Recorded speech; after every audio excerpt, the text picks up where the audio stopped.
UPSC 2024 जैसे कि अभी हमारे पास 79 डेज़ रह चुके हैं फॉर द 2024। और अभी जो एस्पिरेंट्स होंगे बहुत ज़्यादा कंफ्यूज्ड होंगे कि कैसे ये 79 डेज़ को हम यूटिलाइज़ करें, जिसके जो हमारा जो रिज़ल्ट है वो अच्छा हो जाए और प्रीलिम्स क्लियर हो जाए। जैसे कि पहले तो हमें ये पता होना चाहिए कि ये एग्ज़ाम है, ठीक है, एक मैराथन है, कोई स्प्रिंट नहीं है। तो जिसमें हमें मेंटली और फिज़िकली स्ट्रांग होना चाहिए। तो कौन सी चीज़ें हैं जो हमें करनी चाहिए, जैसे कि काम एंड रिलैक्स माइंड। अपने पास स्ट्रैटेजी होनी चाहिए प्रॉपर। ये जो डेज़ रह चुके हैं 78 डेज़, एक स्टैटिक रिवीजन मल्टीपल का प्लान होना चाहिए कि भाई कैसे मल्टीपल रिवीजन करने चाहिए। करंट अफेयर्स रिवीजन कैसे करें, जैसे कि मंथली या तो पीटी 365। अभी आप लोग बहुत ज़्यादा इसमें कंफ्यूज होंगे, ठीक है। पीवाईक्यू को अच्छे से रियलाइज़ करना है, मॉक टेस्ट देने हैं, जैसे कि ये प्लान में मैं आपको बताऊंगा मॉक टेस्ट आपको कैसे देने हैं, उसको एनालिसिस कैसे करना है, और हमेशा अपने एक पॉजिटिव थॉट्स रखने हैं। जो चीज़ें आपको करनी नहीं है, जैसे कि ओवर थिंकिंग नहीं करनी है, जैसे कि मैं मॉक टेस्ट दूंगा, नेगेटिव आएगा, कम मार्क्स आएंगे, क्या होगा, मैंने कितना रिवाइज़ किया है, मैंने रिवीजन बहुत कम किया है, क्या क्या होगा एग्ज़ाम में। ओवर थिंकिंग आप जितना करोगे उससे कुछ नहीं होने वाला। आपको हमेशा फोकस वे में पढ़ाई करनी पड़ेगी। सेकंड है प्रोकास्टिनेट। देखो अभी 79 डेज है, अगर आप नहीं पढ़ रहे हैं तो कोई ना कोई एस्पिरेंट तो पढ़ ही रहा होगा, ठीक है। जितना आप प्रोकास्टिनेट करेंगे, जितना ज़्यादा आप सोशल मीडिया पर रहेंगे, उतना ज़्यादा आपको प्रोकास्टिनेट होगा। तीसरा है रैंडम स्ट्रेटेजी। जैसे कि अभी सभी लोग अपनी अपनी स्ट्रेटेजी देने लगेंगे कि भाई आप ये कर लो, आप वो कर लो, ठीक है। बट हमेशा आपको अपनी एक स्ट्रेंथ और वीकनेस पता होती है। भाई मेरे ये 8 घंटे ही मैं पढ़ सकता हूँ, ना कि 15-15, 20-20 घंटे।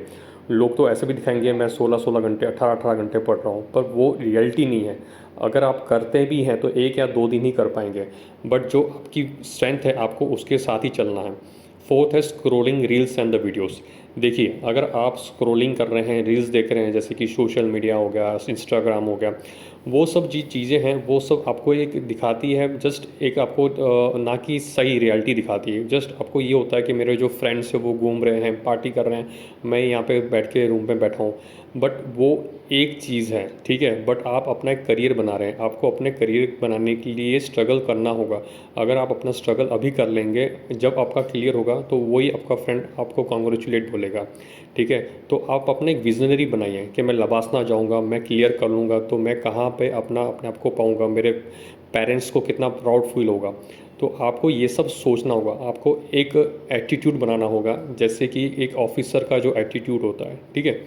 डिलेमा नहीं रखना है हमेशा। जो मैंने देखा है एस्पिरेंट्स डिलेमा रखते हैं कि मैं मॉक टेस्ट दूँ, मैं रिवीजन कितना करूँ। नहीं, आपको एक स्ट्रेटेजी के साथ चलना है। देखिए ये जो स्ट्रेटेजी मैंने बनाई है लास्ट के 79 डेज़ की, उसके अंदर 14 मॉक टेस्ट है, डेली के 50 क्वेश्चन सब्जेक्ट वाइज होंगे, मल्टीपल स्टैटिक का रिवाइजन होगा, डेली करंट अफेयर्स का एक स्लॉट बनेगा, 2 आवर्स डेली सी सेट की प्रैक्टिस होगी, और प्रॉपरली आपको 6 to 7 आवर्स सोना है, जिससे आपको स्ट्रेस, एंजाइटी और लोनलीनेस फील नहीं होगा। ये एक मैंने मंथली स्ट्रेटेजी बनाई है, जिसमें मार्च, अप्रैल, मई, जून, जैसे आप देख सकते हैं हर एक सब्जेक्ट को मैंने पहले वीकली में, फिर 3 डेज़ में, फिर 2 डेज़ में किया है। जो हर संडे मॉक टेस्ट होगा और डेली 50 क्वेश्चंस आप देंगे। जैसे कि स्ट्रैटेजी तो हर कोई बताता है, पर उसको एग्जीक्यूट करने के लिए मैंने क्या किया है, एक व्हाट्सएप पे कम्युनिटी ग्रुप बनाया है। मैं अपना नंबर आपको डिस्क्रिप्शन में दे दूंगा, अगर आपको ये कम्युनिटी ग्रुप में जोड़ना है तो आप मुझे मैसेज या कॉल कर सकते हैं। जिससे होगा क्या, जैसे कि आप सुबह उठेंगे, आपको मैंने एक स्लॉट्स दे दिया है, ठीक है। मैंने हमेशा देखा है कि एस्पिरेंट क्यों फोकस रहता नहीं है, क्योंकि उसको पता ही नहीं होता है कि मैं अपने टाइम को कैसे मैनेज करूं। जैसे कि सेल्फ प्रिपरेशन कर रहे हैं, कोचिंग के साथ कर रहे होंगे, जो जॉब प्रोफेशनल्स होंगे, सबसे बड़ी बात यूपीएससी प्रिपरेशन में है how to manage the time.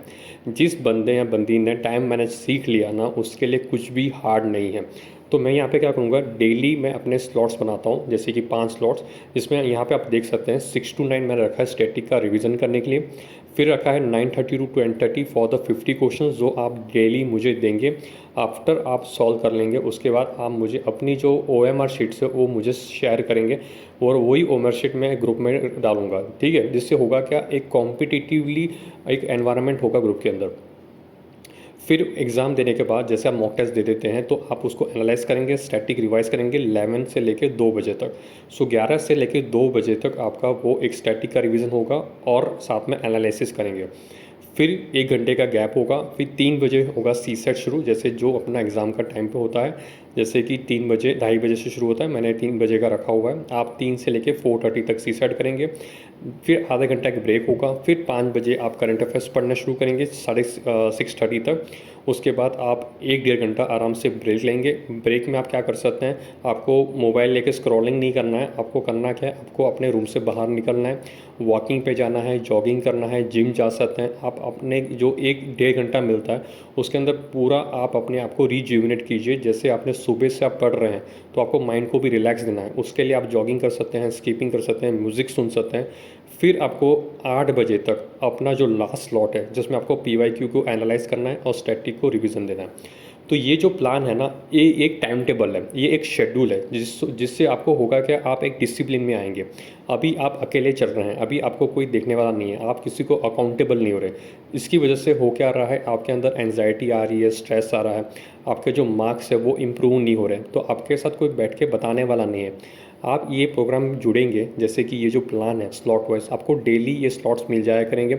उसके साथ आप मुझे अपडेट देंगे कि मेरा ये जो स्लॉट्स है वो कैसा हो रहा है। फिर देखिए 3 PM का स्लॉट जो होगा सीसेट का, उसके अंदर प्रॉपरली एक स्ट्रेटेजी बताई गई है, जैसे कि काउंट में कैसे करना है, रीजनिंग कैसे करना है, कॉम्प्रिहेंशन करना है कैसे है। फिर जो भी आप मॉक टेस्ट डेली देंगे वो आप मुझे OMR भेजिएगा, मैं वही कम्युनिटी ग्रुप में डालूंगा, जिससे एक कॉम्पिटिटिवली फीलिंग आएगी सभी एस्पिरेंट्स को कि मैं अकेला नहीं हूँ, सभी एक कॉम्पिटिशन में चल रहे हैं और मैं जो एफर्ट्स दे रहा हूँ और बाकी भी वही चीज़ लोग दे रहे हैं। ठीक है, तो जैसे ये एस्पिरेंट्स जो मेरे अभी तक जुड़े हुए हैं वो मुझे ये भेजते हैं और मैं उसी को ग्रुप में पुट कर देता हूँ, जिससे होता है कि एक कॉम्पिटिटिवली फीलिंग आ जाता है। तो आप अभी भी कंफ्यूज हैं, जिन्होंने अटैम्प्ट दे दिए हैं, ऑलरेडी 1 अटैम्प्ट दे दिया, 2 अटैम्प्ट दे दिए, क्लियर नहीं हुआ, बहुत ज़्यादा डीमोटिवेट हो रहा है, आपको बोर बॉटम लग रहा है कि ये एग्ज़ाम मैं कैसे सॉल्व करूं, ठीक है, मुझे पता नहीं लग रहा है। तो कोई बात नहीं, don't take a stress, this is a exam. ठीक है, ये एग्ज़ाम की तरह उसको लेकर चलिए, ना कि आपकी लाइफ है। पहले आपका हेल्थ अच्छा रखिए, ये एग्ज़ाम है जिसमें आपका 79 डेज़ है। अगर आपकी प्रॉपर स्ट्रेटेजी बन जाती है, आपको पता हो कि मुझे सुबह उठ के क्या पढ़ना है, कितने बजे पढ़ना है, एक शेड्यूल आपके पास रहेगा, तो आपको इतनी टेंशन नहीं रहेगी, ओवर थिंकिंग भी नहीं करेंगे और ना आप इधर उधर स्क्रॉलिंग पे जाएंगे। ठीक है, तो अगर आप एक प्लान लेके चलते हैं डिसिप्लिन वाइज कंसिस्टेंटली, आप डेली के जो टेस्ट देंगे मंडे टू फ्राइडे, हमने सैटरडे का रखा है फॉर द रिवीजन और संडे को रखा है हमने फुल मॉक टेस्ट। अगर आप फुल मॉक टेस्ट देंगे संडे को तो अपने आप आपको पता लग जाएगा।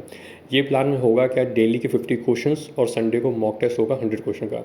अगर हम ये रफली 79 डेज फॉलो कर लेते हैं तो हमारे अराउंड 4500 to 5000 MCQ सॉल्व कर लेंगे।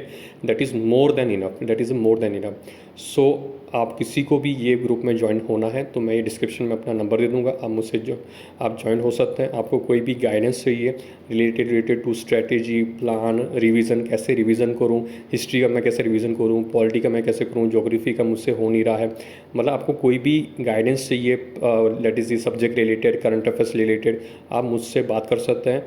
आई am there with you, let's crack it.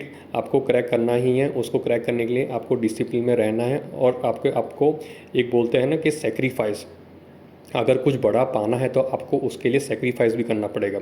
आप देखते हैं चींटी को, आप चींटी को देखिए, वो उसका रास्ते पे चलती है, आप जितना उसको रोकने की कोशिश करेंगे पर वो अपना रास्ता नहीं छोड़ती है। तो आपको भी हर दिन उठना पड़ेगा अपने प्लान के लिए, अपने विज़न के लिए। अगर आपने सोचा है मुझे IAS बनना ही है तो आपको अपने अनुक्षमता लानी पड़ेगी जीवन के अंदर। ठीक है, एक ऑफिसर क्वालिटी लानी पड़ेगी। ऑफिसर की क्वालिटीज़ क्या होती है, एक तो होती है सबसे बड़ी डिसिप्लिन में रहना, ना कि प्रोकास्टिनेट करना। जब आप पूरी टीम को लीड करेंगे तो आप एक लीडर होंगे और लीडर हमेशा डिसिप्लिन वे में चलता है।